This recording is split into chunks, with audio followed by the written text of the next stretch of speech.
If ever there was a time when the benefits of physical activity and exercise were advisable, now is it. But as many of us are all cooped up and a bit miserable, if you need some additional motivation, our next guest has it. Psychologist Kelly McGonigal's new book is The Joy of Movement: How Exercise Helps Us Find Happiness, Hope, Connection, and Courage. And she joins us now from Palo Alto, California, to explain. I have to start not only by welcoming you back, but also by telling you how impressed I am that just as we were setting this up, you said to me, I remember my last trip to the studio there in Toronto and I had such a good time. And I had to express admiration that you even remembered that. Or you're very well briefed, one of the two. So thank you for starting that way. How you doing, incidentally? I'm doing great, and it's great to be back. I want to start with, actually, you know what? I'm not even going to go to the sheet on this. I want to start with, what time did you get up this morning? What time did you get a workout in? And what did you do? Yeah, so I got up at 6 o'clock this morning, which is a little earlier than usual because I wanted to be able to get in a boxing workout before our interview. And boxing is something that I've been doing a lot of during COVID-19 because it's a workout that helps me tap into my fighting spirit. It makes me feel fierce and strong and powerful. And even though I'm not a morning person, I've learned to get up early enough to get a workout in before my day because of what I know about how exercise changes your brain chemistry and your outlook. And it really makes me a better version of myself. So, so I got up a little early for that. Well, I guess there is the notion that you're kind of beating the hell out of COVID-19 while you're doing it, which may give you some psychic gratification as well. Yeah. And I think of it, it's like my will to live. It's that fighting spirit. It's the antidote to despair. And it's the antidote to feeling powerless, which is what a lot of us feel. You know, here in California, we just went back into shelter in place. We don't have a lot of opportunities right now. And so, being able to kick and punch and feel so fully alive is, for me, really important medicine. But I always encourage people to find the form of movement that is that for them. And, during COVID-19, for a lot of people, it's been being out in nature, and that is the most powerful sort of psychological medicine. For other people, it's finding a way to play with their kids, to embody joy or to embody competition. It's not just exercise. I well remember back in 1992 when Bill Clinton was running for president, and James Carville, his political advisor, when asked what the election was about, he said, "It's the economy, stupid." And that was what everybody had to remember. And I set this next question up with that little story because I'm under the impression that everybody knows that exercise is good for you because it's the physiology, stupid, if I can paraphrase Carville. Exercise releases endorphins. And I know you say in the book there's way more to it than that. But why is there way more to it than that? Isn't that just it, case closed? Well, so the physiology, the neurochemistry of movement actually is incredibly powerful. And it's beyond endorphins, by the way. So, we can talk a little bit about the exact chemistry of different exercise highs, but movement can release all sorts of brain chemicals that not only make you feel better, but that also help you connect with others, that produce courage and hope. So it is the brain chemistry for sure. And also it's things like, we talked about how in movement, you can sense different aspects of yourself. You can sense your own strength. You can sense yourself growing and learning. There's also the communities that form around movement. So many people form support networks through recreational sports or classes at the rec center or running groups. There's a lot to why movement makes us happy. And it's everything from the brain chemistry to how you feel about yourself when you challenge yourself physically and you learn what you're truly capable of. Well, do you want to go back to caveman days? Because I do notice the quote in the book, it's hard not to conclude that our entire physiology was engineered to reward us for moving. Why would that be? Yeah, so anthropologists and psychologists think that the way that human beings have survived for hundreds of thousands of years is we have to be willing to do difficult things physically to survive. And so our brain has found a way to reward us for that. And when we engage in life using our bodies, whether it's to, in the old times, gather food or cooperate, that our brains actually reward us for that. And not just our brains, but also our muscles and every aspect, every system of the body rewards us Not for doing exercise to make it healthy, but because when we are active, that's how our brains and our bodies know we are engaged with life. And so you can just think of it as every system of the body. It reads movement, whether you're going for a walk or you're gardening or you're playing with your kids or you're lifting weights or you're doing yoga. Your brain simply reads that as I am engaged in life. I am doing something that matters. If it's difficult, your body and brain will reward you by giving you energy. If you are experiencing challenges, your body and brain reward you with brain chemicals that give you optimism and hope. If you're moving with other people, your brain rewards you with chemicals that makes it easier to bond with the people that you're moving with. And again, it's not so much about can you get your heart rate into a specific zone, or are you doing like a particular exercise with the right form?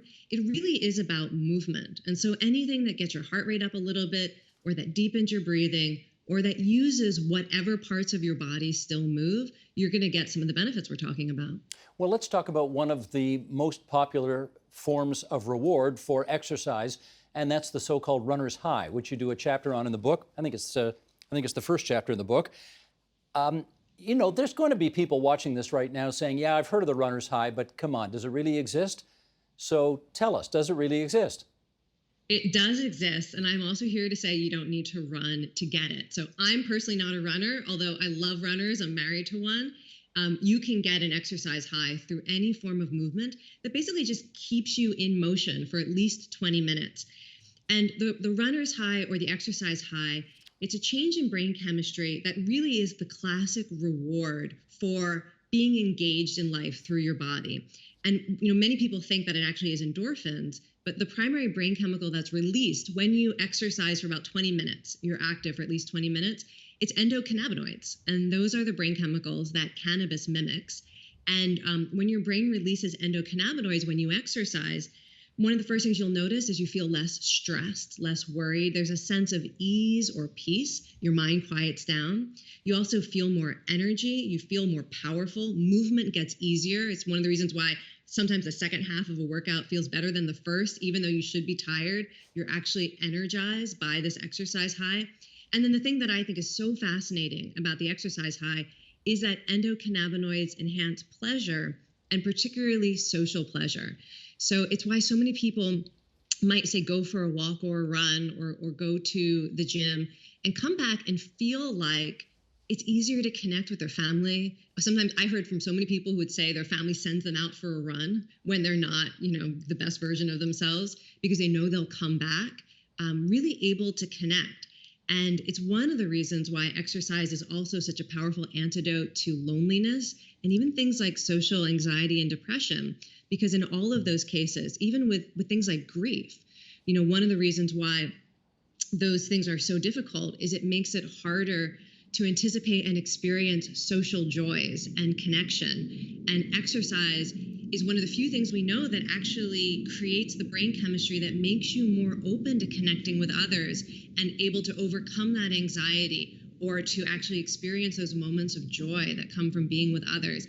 And during COVID-19, when so many people are feeling more isolated, exercise is one of the ways to really to draw out whatever pleasure and connection we are able to find. I'm trying to see whether I remember this properly from the book, though. You are more likely to experience a runner's high, not if you walk, not if you sprint, but if you jog. Is that right? Yeah. Yeah, it's this interesting thing. So one thing I'll say is there's no one recipe for getting like your ideal exercise benefit, movement benefit. It does seem that if what you're looking for is that classic exercise high where you feel less stressed, you feel empowered, and you're getting that burst of endocannabinoids, moderate intensity movement is most likely to provoke it reliably. And again, it has something to do with this idea that moderate intensity has a lot to do with how human beings survive and thrive with life. It's not you're pushing yourself to your absolute limit, and it's also not really casual. It's alive and it's vital.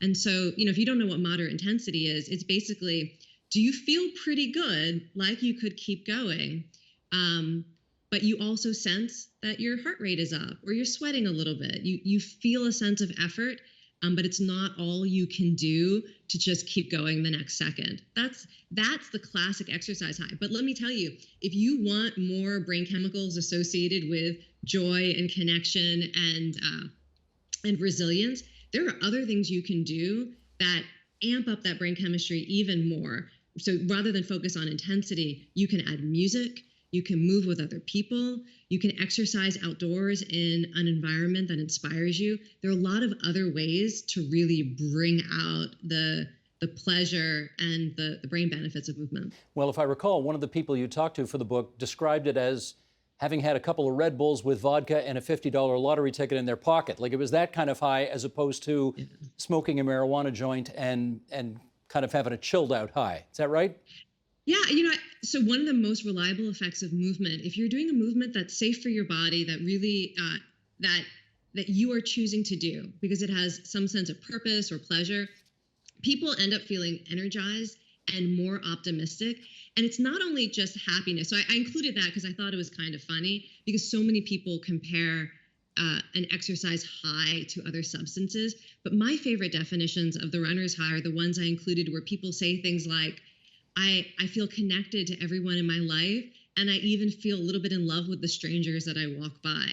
Or I feel like I could take on the world, and all of the challenges in my life feel so much more approachable, like I'm ready for this. Those aspects of the runner's high, I think, are more compelling than the shot of Red Bull or whatever. It's that it's not just feeling good, it's feeling good about yourself and good about the world around you. And that's really powerful. Is it addictive? It can be. So, there are a couple of ways to think about exercise addiction.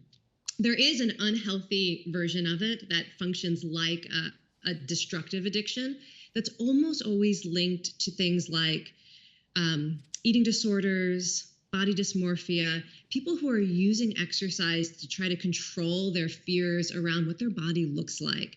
It's one of the reasons why I actually don't think about exercise from the point of view of trying to lose weight or fix your body. I'm really focused on how movement can help us experience things like joy and meaning and courage and hope.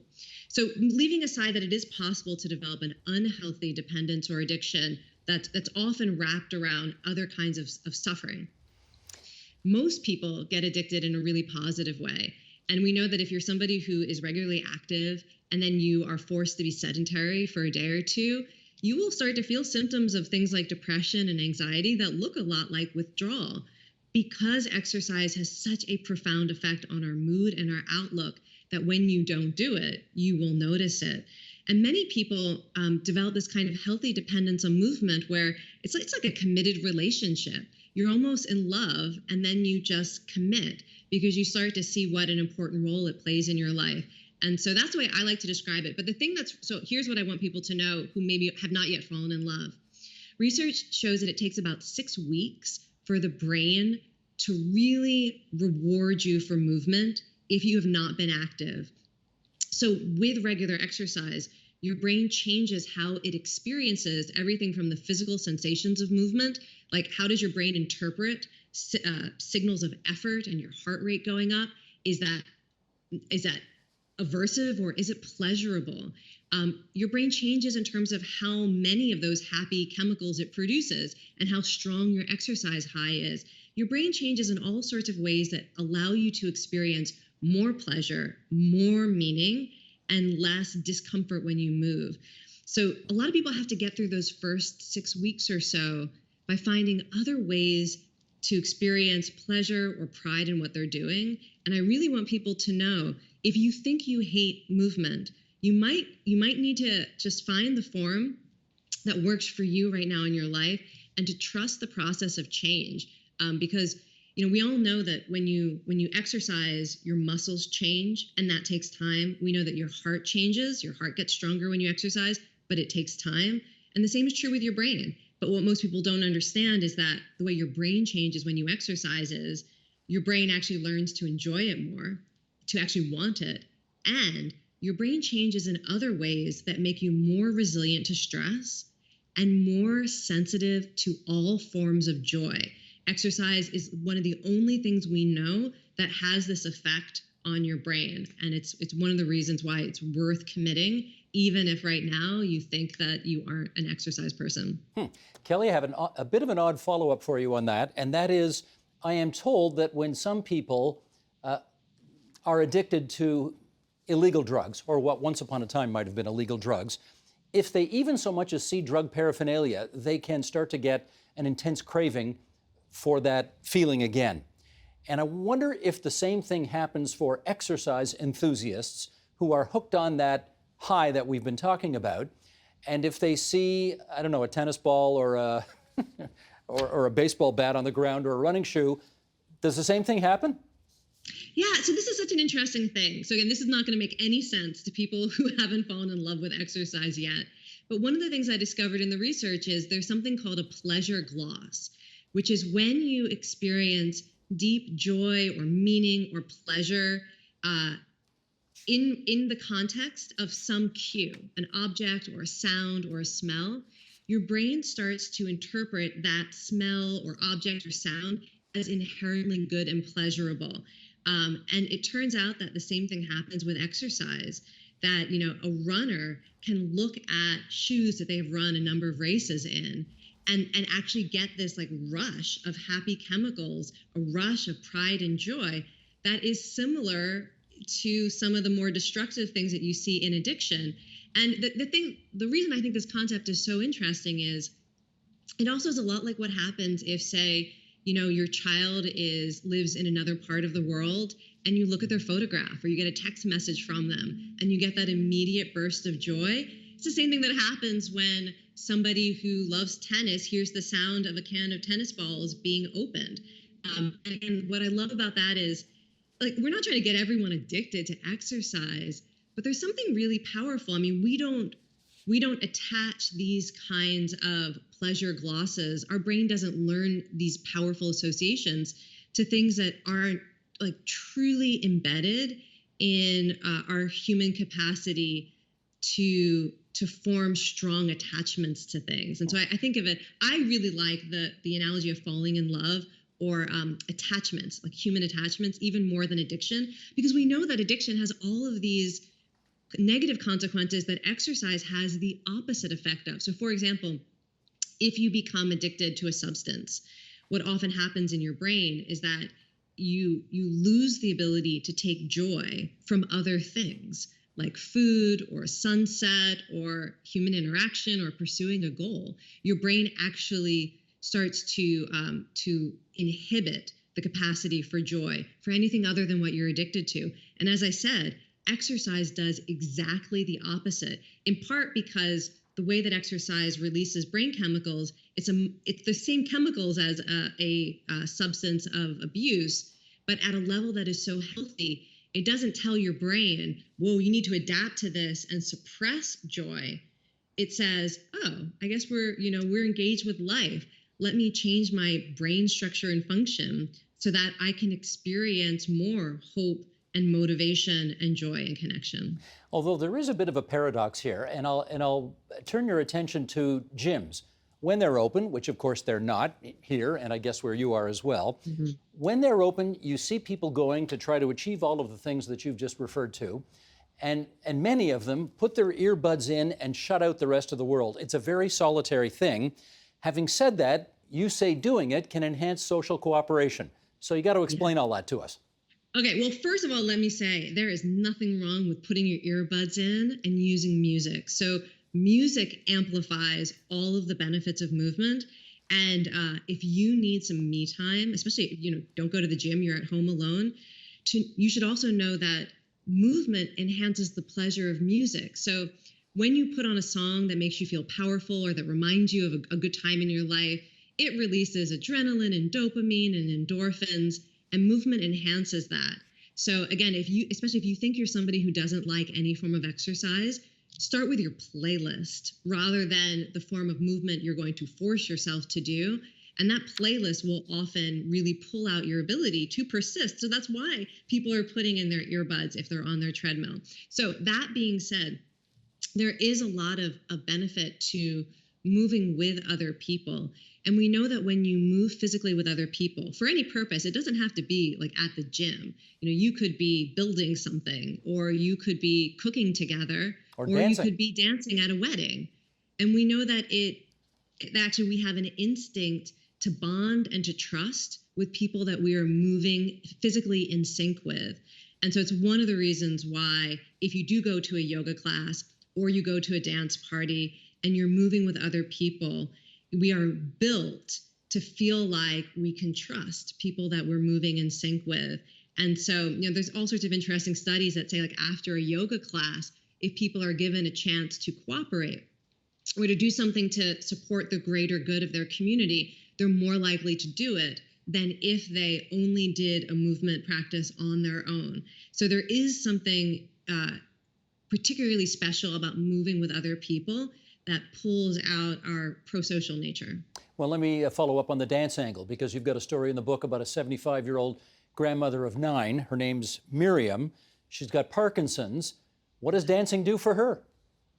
Yeah, so, not just her, but so many of the people that I met at this program called Dance for PD, people who have different stages of Parkinson's disease and who are invited to reconnect to the joy of music and movement and community through these wonderful dance classes. And one of the things that, one of the things that is most insidious about Parkinson's disease is it doesn't only impair physical movement like walking or dancing, but everything that is a physical movement, including facial expressions and your ability to reach out and take someone's hand or give them a hug. So one of the really interesting things about Dance for PD is because it uses music, and music actually invites the brain's motor system to become more activated, to become more engaged in a way that allows people with Parkinson's disease to actually physically do things that they could not do without the benefit of music. And so dance in particular, it allows people to transcend some of the limitations of Parkinson's disease, to move in ways that are beautiful, to re-experience themselves as capable in their bodies, and by the end of a class, to be able to connect with one another by, taking hands and offering hugs and expressing emotions. And I talked to a lot of people in that class for whom it was different than something like physical therapy. Physical therapy is really important for a lot of issues, but there's something about dance that allowed them to feel less defined or trapped by the limitations of their disease.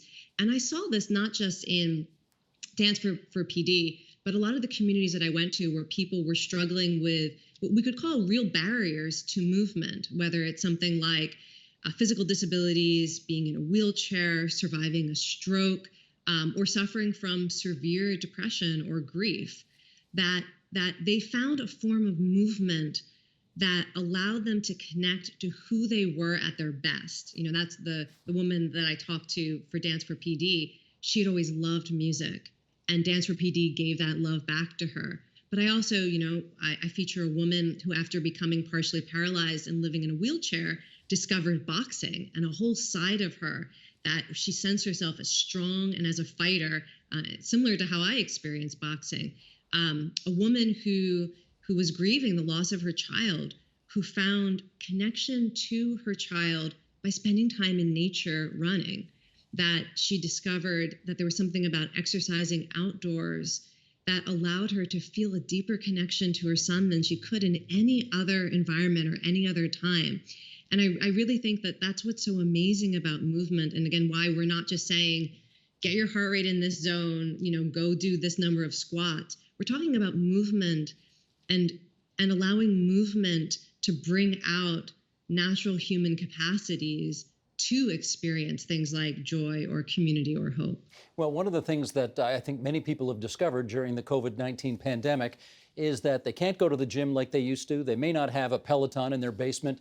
And I find when I go on Twitter and you put in the hashtag morning walk, there are just wonderful stories and wonderful pictures of what people have discovered just getting out for a walk.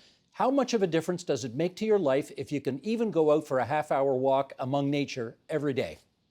Absolutely. So there's something very powerful about moving outdoors. We know that it can improve mood faster than almost any other form of exercise.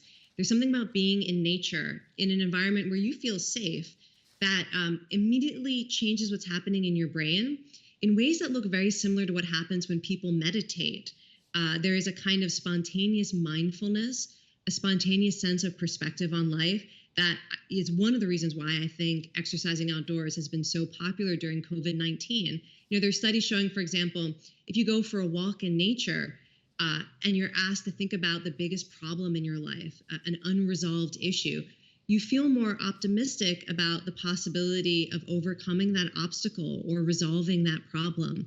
There's something about being in nature that makes us have a hopeful and bigger perspective on our lives and helps us feel connected to something bigger than ourselves. And I really encourage people to think about doing this in all weather that is safe and that works for you.